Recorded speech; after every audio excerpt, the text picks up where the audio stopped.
आमे भारतर लोके भारत को एक संपूर्ण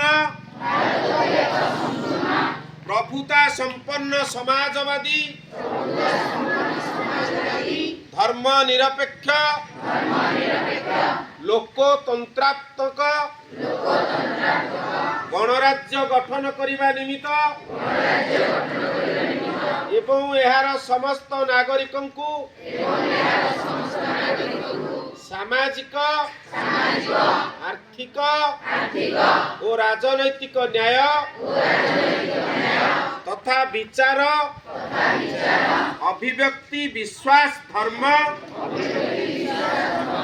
और उपासनार स्वाधीनता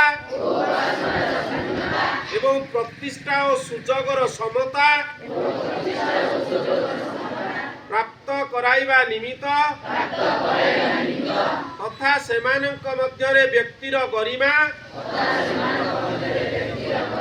और राष्ट्रर एकता और अखंडता को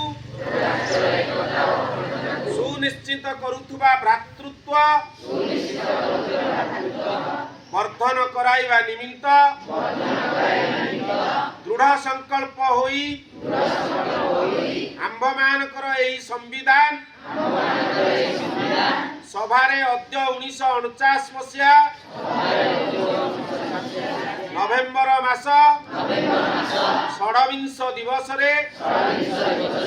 एही संविधान को एतद्वारा अंगीकृत अधिनियमित और आत्मा अर्पित करूअछु।